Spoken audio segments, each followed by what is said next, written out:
आप business start करना चाहते हैं और अगर आप बिज़नेस स्टार्ट कर लेते हैं तो उसके बाद आपके कामयाब होने के चांसेस और ज़्यादा बढ़ गए हैं अब, क्योंकि आप यूट्यूब पे आके ये सर्च भी कर रहे हैं how to start a business, और उसमें कौन कौन से स्टेप्स हैं बाकी लोगों की, और मेरी वीडियोस भी आप देख रहे हैं। तो मैं आपको बताता हूँ, जो बिज़नेस के स्टेप्स होते हैं उनमें एक बहुत ज़रूरी चीज़ ये भी होती है कि जब हमने बिज़नेस स्टार्ट करना होता है तो आपके पास जो बजट है ना, जो स्पेसिफिक बजट है या आपकी सेविंग्स हैं एक स्पेसिफिक बिज़नेस को स्टार्ट करने के लिए, उसका आप मैक्सिमम 10% इन्वेस्ट करें। बाकी आप अपने पास जो है ना वो सेविंग में ही रखें। उससे ये होगा कि आपको एक तो कॉन्फिडेंस आपके अंदर क्रिएट होगा। सेकेंडली ये, अगर आपने 10% उसमें इन्वेस्ट किया और आप ब्रेक इवन को मीट कर लेते हैं, आप जो है ना वो प्रॉफिट कमा रहे हैं, तो फिर आप जो है ना वो ग्रेजुअली उसमें इन्वेस्ट करना शुरू कर दें, तो आपके जो है ना वो रिस्क के चांसेस कम हो जाएंगे और बिज़नेस आपका बढ़ेगा। इसमें आपको मैं real life example, practical example मैं दूंगा अपनी। मैंने अपना जो फर्स्ट बिज़नेस स्टार्ट किया था उसमें मैंने जो है ना वो मेरे पास 200 रुपीज़ थे और मैंने 20 रुपीज़ की ना टॉफ़ियाँ ली थी कैंडीज ऑफ 20 रुपीज़। उनको मैंने ना 30 रुपीज़ में सेल किया। मेरे पास जी आए 10 रुपीज़ को मैंने री इन्वेस्ट किया।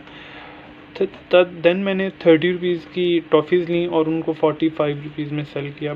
15 रुपीज़ मैंने ना प्रॉफिट मार्जिन कमाया। उसको फिर मैंने री इन्वेस्ट किया। फिर उसमें मैंने जो है ना वो खुद से मतलब जितना भी वो मेरे पास अमाउंट थी, स्पेसिफिक बजट एक लाइक 300 बन चुका था। 300 की मैंने ट्रॉफीज़ ली और उसको मैंने होलसेल प्राइस पे जो है ना वो आगे बल्क में आगे वो सेल कर दी, तो वो 400 की मैंने सेल कर दी। ठीक है, तो आप ये देख सकते हैं 200 से एक दिन में पहली जो मेरी कमाई थी वो 200 रुपीज़ की थी। स्मॉल स्केल से शुरू किया। अगर मेरे पास जो है ना वो 200 रुपीज़ थे तो मैं 200 की फ़र्स्ट टाइम में मैं टॉफ़ीज़ ले लेता, और अगर खुदा ना खासा अनफॉर्चुनेटली वो नहीं बिकती तो मैं लॉस में था, फिर मैं खुद ही टॉफ़ियाँ वो खाता और शुगर मुझे होती और मैं मोटा होकर यूँ आपके सामने बैठा होता। ठीक है जी, इस तरह बहुत सारी एग्जांपल्स हो सकती हैं। आप जो है ना वो स्मॉल स्केल से ही शुरू करें। एक मैं आपको एक और एग्जांपल दूंगा। मैंने एक ना एक्सेसरीज़ का बिज़नेस स्टार्ट किया। उसमें मेरे पास 2 लाख इनिशियल मेरे पास बजट था उसको स्टार्ट करने का, मगर मैंने उसमें 50,000 इन्वेस्ट किया। 50,000 मैंने इन्वेस्ट किया। मैंने अपना स्टार्ट लिया था वॉचेस से। ठीक है, वॉचेस उसमें आ जाती हैं kids watches, gents watches, ladies watches. अब इस चीज़ का क्योंकि मुझे आइडिया नहीं था कि जो है ना वो स्पेसिफिक मार्केट है यहाँ पे कौन सी ज़्यादा चीज़ सेल होगी, बच्चों वाली, बड़ों वाली, बंदियों वाली, या मतलब इनमें से कौन सी सेल होगी।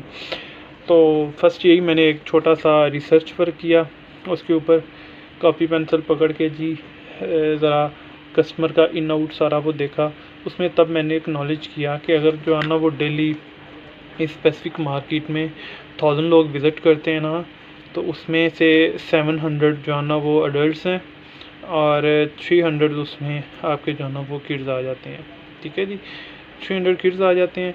अब उसमें किया क्या, 50,000 इन्वेस्ट किया था मैंने, तो उसमें से मैंने ऑलमोस्ट ये जो 30% अमाउंट है, 30% की मैंने किड्स वॉचेस ले ली और 70% अमाउंट की मैंने मतलब बड़ों की वॉचेस ले ली। उसमें मेल और फीमेल अलग अलग आ गई। फिर जैसे जैसे जो है ना वो वॉचेस बिकी, उसका रेवेन्यू जनरेट हुआ, उसको मैं री इन्वेस्ट करता गया। और एक टाइम आया कि मेरे पास जो जितनी इन्वेस्टमेंट थी, क्योंकि I was on the right track, तो मैंने सारी उसमें इन्वेस्ट कर दी। तो उसका जो है ना वो आउटपुट भी मुझे अच्छा खासा मिला। इंस्टेड ऑफ अगर स्टार्ट में ही मैं 2 लाख अपना इन्वेस्ट कर देता बगैर किसी रिसर्च वर्क के, यहाँ पे मैं औरतों की वॉचेस ला के रख देता या जेंट्स की वॉचेस ला के रख देता, या सिर्फ बच्चों की सिर्फ 2 लाख की वॉचेस ला के रख देता, तो उसका जो है ना वो खातर का इतना वो रिज़ल्ट नहीं आना था। ठीक है, तो ये बहुत आसान कॉमन सी एग्जांपल्स हो सकती हैं। किसी भी बिजनेसमैन को आप पकड़ लें तो ये मेरे ख्याल में बिज़नेस करना तो सबसे आसान है। कॉमन सेंस की सिर्फ बात होती है, जो चीज़ बिकती जाए वो आप रिपीट ऑर्डर करते जाएं, और बस दैट्स द स्टफ़। और अगर आपके कोई क्वेश्चन है, कुछ आप पूछना चाहते हैं, कोई आपके माइंड में एक्सपीरियंस तजुर्बा मेरा इसमें काफ़ी हो चुका है, मगर फिर भी ज़्यादा जो मैं कहता हूँ आपको कॉमन सेंस की बातें होती हैं। तो अगर आप जो है ना वो बिज़नेस के रिलेटेड कुछ और इन्फॉर्मेशन लेना चाहते हैं तो आप नीचे कमेंट्स में पूछ सकते हैं जी। मैं देख रहा हूँ आपके कमेंट्स और आपको फ़ौरन टकाटक जवाब आएगा। Thank you very much for your time.